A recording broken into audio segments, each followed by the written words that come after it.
सपने देखने वाली बहू। गुप्ता जी की बहू अंजलि को सपने बहुत आते थे। एक दिन सुबह सुबह जब अंजलि सोकर उठी, सासू माँ जानती हैं क्या होने वाला है? अरे क्या हुआ, फिर से कोई नया सपना देख लिया क्या? हाँ सासू माँ, बहुत जोर से बरसात आने वाली है। आज कोई कपड़े मत धोना, सूख नहीं पाएंगे। अरे बहू, बाहर तो इतनी तेज धूप निकली पड़ी है, तुमको कहाँ बारिश नजर आ रही है? अरे मम्मी जी, मैंने सपने में देखा था बहुत जोर से बारिश होने वाली है, इसलिए बस आज कोई कपड़े नहीं धुलेंगे। अरे लेकिन इससे पहले भी तो कितनी बार तुझे सपने आए हैं, कभी कुछ सच भी होता है क्या? मम्मी जी, आप भी ना सपनों पर भरोसा करना चाहिए, भरोसा।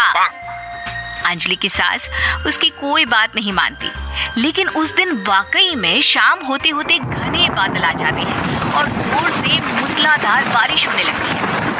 अंजलि, आज तो तुम्हारा सपना सच हो गया। बहू, आज तो तुमने सपने में बारिश देखी थी ना, और देखो सच में बारिश हो गई। लगता है अगली बार से हमें तुम्हारी बात माननी पड़ेगी। पापा जी, मैं तो हर बार ही मम्मी जी से कहती हूँ, मेरे सपने सच हो जाते हैं, बस भरोसा रखिए।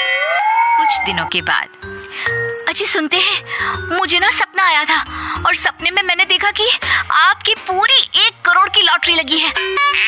अरे कभी कभी सपना सच होना सही बात है, लेकिन हमेशा ऐसा नहीं होता अंजलि। और वैसे भी लॉटरी लगने ही वाली है तो अच्छी बात है ना। मैं तो कहती हूँ, हम वो बड़ा सा घर खरीदने वाले थे ना, आज ही चलकर उसको फाइनल कराते हैं। अरे वाह वाह, हाथ में पैसा नहीं और बड़ा घर खरीदना है। अरे मम्मी जी, बताया ना आपको, मुझे सपना आया था कि हमें 1 करोड़ की लॉटरी लगने वाली है। देखो बेटा, ये पैसों का मामला है, इसमें किसी तरह की रिस्क नहीं लेनी चाहिए। और जब तुम्हारा सपना सच हो जाए तब तुम घर खरीद लेना। मम्मी पापा ठीक है अंजलि, अभी इतनी जल्दबाजी करने की क्या जरूरत है? मैं कुछ नहीं जानती, मुझे वो घर चाहिए तो चाहिए। और आपको प्रॉब्लम क्या है? कुछ दिनों में तो पैसे आने ही वाले हैं लॉटरी से। हाँ, तो जब पैसे आ जाएंगे तब खरीद लेंगे ना। पर हमारी अंजलि खाना पीना छोड़कर जिद पकड़कर बैठ जाती है। आखिर मजबूर होकर अंजलि के पति को उस घर को बुक कराने के पैसे देने पड़ते हैं। कई दिन बीत जाते हैं, लेकिन अंजलि के पति की कोई लॉटरी नहीं लगती। कुछ दिनों के बाद, तुम्हारे सपने के चक्कर में तो सब खराब हो गया अंजलि। ना लॉटरी लगी, ऊपर से बेकार में ही सारी जमा पूंजी उस घर को खरीदने में खर्च हो गई। थोड़ी दिन तो इंतजार करो, अब ऐसा थोड़ी ना होता है कि आज सपना आया और कल आपकी लॉटरी लग गई। मैंने तो पहले ही कहा था, तुम्हारी बीवी को तो हर सपने पर विश्वास करने की आदत पड़ गई है। ऐसा भी कहीं होता है क्या? कुछ दिनों के बाद अचानक से अंजलि के पति के पास एक फोन आता है और पता चलता है कि उसकी 1 करोड़ की लॉटरी लग गई है। अरे वाह अंजलि, ये तो कमाल हो गया, मेरे तो सच में लॉटरी लग गई। अरे भगवान भला करे तुम्हारा। हाँ बहू, अब तो तुम जो कहोगी हम वो सब बात मानेंगे। तुम्हारे सपने का मतलब तो पूरा का पूरा सच होता है। अरे बिल्कुल ठीक कहते हैं, मैं तो बेकार में ही बहू को उल्टा सीधा सुनाती थी। अरे इसके सपने तो वाकई में सही हो जाते हैं। अपने घर वालों की बात सुनकर अंजलि मन ही मन बहुत इतराती है। उसे लगता है कि अब वो जो भी सपना देखेगी सच हो जाएगा। और इसी चक्कर में एक दिन अंजलि को सपना आता है कि अचानक उनके घर पर बहुत सारे मेहमान आने वाले हैं। यही सोचकर अंजलि अपनी सास को कहकर बहुत सारा खाना पहले से ही बनाकर रख लेती है। सुबह से शाम हो जाती है। हमने इतना सारा खाना बना लिया, लेकिन हमारे घर तो कोई मेहमान आया ही नहीं। हाँ मम्मी जी, अब तो रात होने आई है, लगता है ये खाना हम लोगों को ही खाना पड़ेगा। गुप्ता जी का परिवार पूरे 2 दिन तक उस खाने को खाकर खत्म करता है, लेकिन अंजलि की अपने सपनों पर भरोसा करने की आदत इतनी जल्दी छूटने वाली कहाँ थी। एक दिन अंजलि की सास अपने किसी रिश्तेदार के घर जाने के लिए कहती है, अरे अंजलि बहू, मैं जरा 2 दिन के लिए बुआ जी के घर जा रही हूँ। देखो तुम पीछे से घर को अच्छी तरह संभाल लेना। हाँ ठीक है मम्मी जी, आप चिंता मत करिए, मैं सब कुछ अच्छे से संभाल लूंगी। बहू, वैसे तो तुम सब कुछ बहुत अच्छे से ही करती हो, लेकिन देखो ये जरा ना सपनों पर भरोसा थोड़ा कम किया करो बेटा। क्या मम्मी जी, मेरे इतने सारे सपने तो सच हो जाते हैं, उसके बाद भी आपको शक ही रहता है हमेशा। अरे बेटा, कभी कभार की बात अलग है, लेकिन हमेशा इन बातों पर भरोसा करना बहुत बड़ा नुकसान भी करवा सकता है।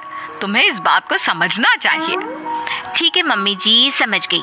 अब आप आराम से जाइए, मैं सब कुछ बहुत अच्छे से कर लूंगी। अंजलि की सास बुआ जी के घर चली जाती है। उसके जाने के बाद अंजलि एक दिन सुबह सोकर उठती है और जोर जोर से रोने लगती है। अरे क्या हुआ अंजलि, तुम रो क्यों रही हो? बहू, सब ठीक तो है ना? क्या कोई बुरा सपना देखा? अरे पापा जी, क्या बताओ, मम्मी जी नहीं रही, वो हम सबको छोड़कर चली गई।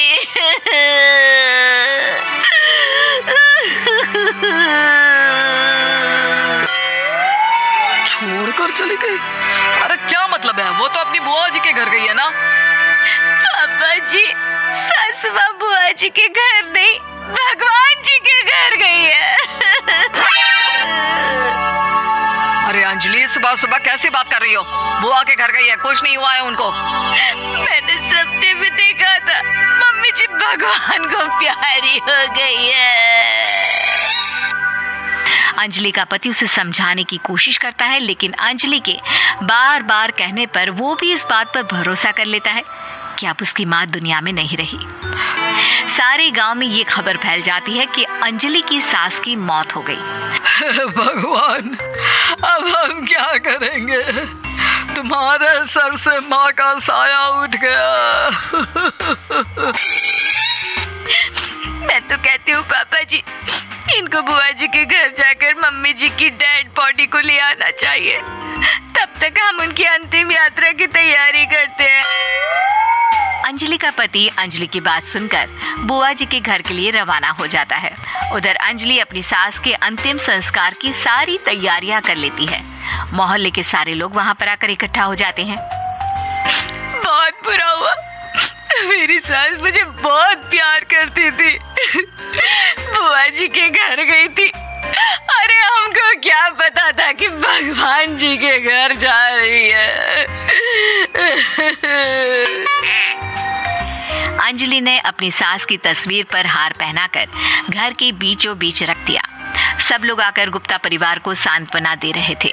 थोड़ी देर बाद अंजलि का पति घर आता है और साथ में अपनी माँ को भी ले आता है। अरे बहू, मेरी तस्वीर पर हार क्यों चढ़ा रखा है?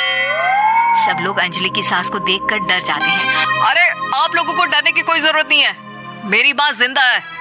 ये तो मेरी बीवी के सपने के चक्कर में हम लोगों ने अपनी माँ को मरा हुआ समझ लिया।